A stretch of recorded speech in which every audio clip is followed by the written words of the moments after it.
The US president described it as just the latest development in an alarming trend of human rights abuses and corruption in Uganda, instructing his National Security Council to evaluate implications of the law. The bill is one of the most extreme anti-LGBTQI+ laws in the world. Human rights are universal. No one should be attacked, imprisoned, or killed simply because of who they are or whom they love. Hello guys, welcome to Benanti TV. My name is Mr. Benanti. Thank you for always watching our videos. Thank you for watching this particular one.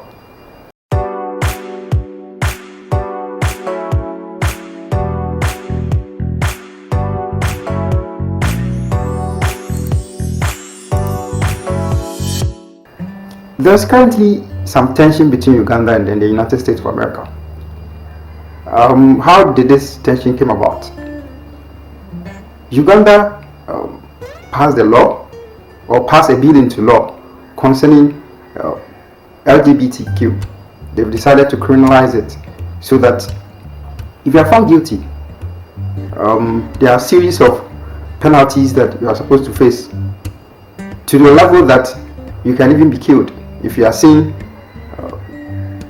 pushing it on people or trying to convince people to join the LGBTQ family. So when this bill was passed, the United States of America got angry, and then they started taking actions against Uganda, revoking the visa application of their Speaker of Parliament and many other things, just to show their displeasure to what the Parliament has decided, and then making the President also sign it into law. But the issue I have right now is that Uganda is a sovereign nation. This is not the first time they are passing laws. They've passed a lot of bills into laws since the country started democratic governance till now. So if they've passed a bill into law and then another country is getting angry over the decision of one country, I don't see the connection here. Uganda has the right to pass whatever bill they want, provided the majority of Parliament agrees with it.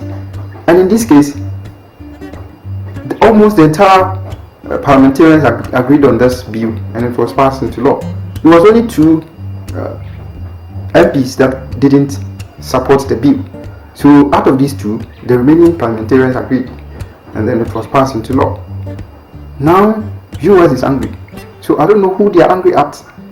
Now Ugandans cannot pass bills into law.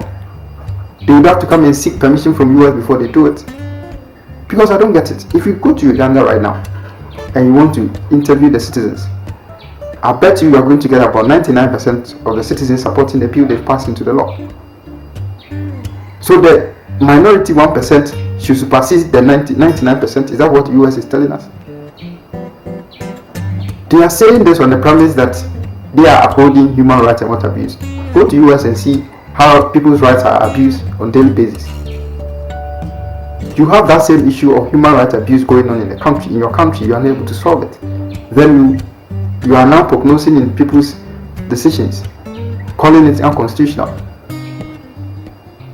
So are you trying to tell her to our face that whatever decision you take should be final, or whatever you say or you ask us to do as Africans should be final? We cannot decide for ourselves. Is that what you're saying? You killed Saddam Hussein. In the process, civilians were killed. Those civilians, didn't they have right to live? What have they done? What have they done to the United States that you would have to kill them because you wanted one person? You killed Osama bin Laden. In the process, you bombed the entire house containing a lot of people that were innocent. You killed them alongside. The world kept quiet and said nothing about it. You think you have the right to come and talk about human rights issues? The question is, what are you to gain if Uganda decides to accept the LGBTQ? What would you gain as the United States? What is there for you to gain? It baffles me. Uganda is a sovereign nation. If they decide to accept LGBT today, what will US gain out of it? If you so feel you are the supporter of human rights, and whoever that wants to live whatever life they want, they can do it. Go to Uganda, pick them, give them visas to come to the US, give them jobs, give them houses to stay there. Yes, since you are not happy that they've passed the LGBTQ bill to law and they've criminalized it, if you are not happy, go to Uganda and pick whoever that wants to be LGBTQ, send them to US and let them stay there. This is too much. My country is even struggling with passing that same bill. The current government is so afraid that he doesn't want to push it. He wants to stay and then leave power so that it will be a burden on whoever that will come or whoever that will be the next president. If the argument is just on the basis that they are protecting human rights, then they have a lot of work to do, because there are so many human rights violations happening in the United States that they haven't fully solved.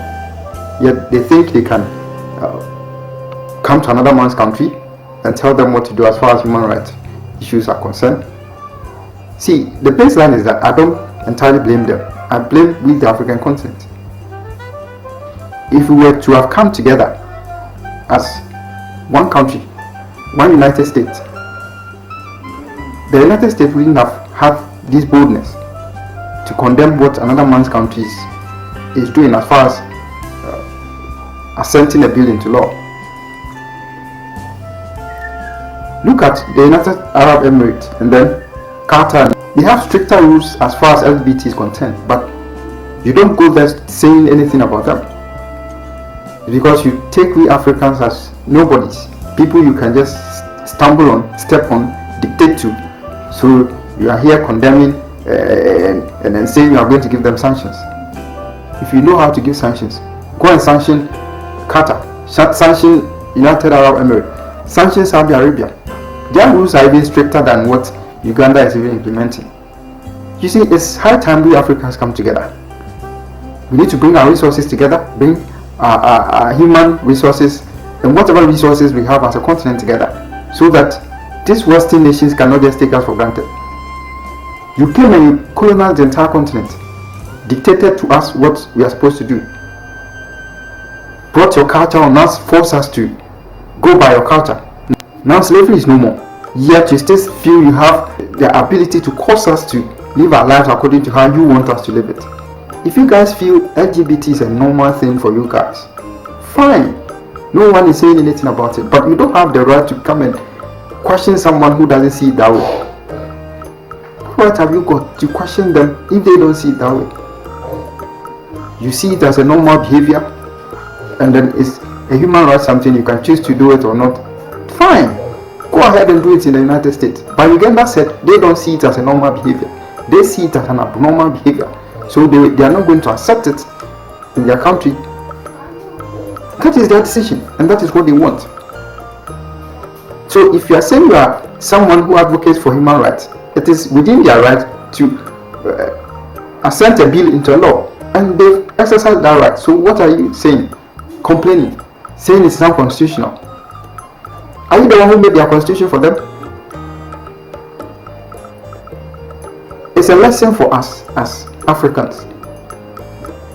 If we don't decide to come together, this is how it is going to be. The Western world will always think that they have the right to control what we do and what not. They always come and impose whatever they want on us and expect us to accept it just because they give us grants and what have you.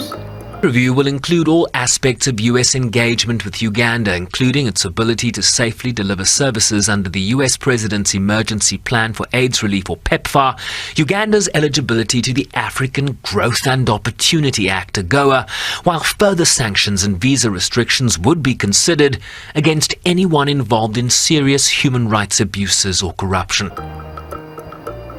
I bet you, if we Africans were able to cut down the unnecessary expenses that we do, the spendings that doesn't profit us, and we manage the little resources that we have, we'll be okay. There will be no need going for any aid or whatever, any help from any other country. It is true that no country is 100% sufficient, but at least we should get around a greater percentage, so that when we are needing help, it will be on a negotiation basis. I have this, come for it, and then give me this. It shouldn't be as though the person is helping you and for that matter can dictate to you whatever he wants. I always get angry when the United States of America's president wants to speak to African leaders.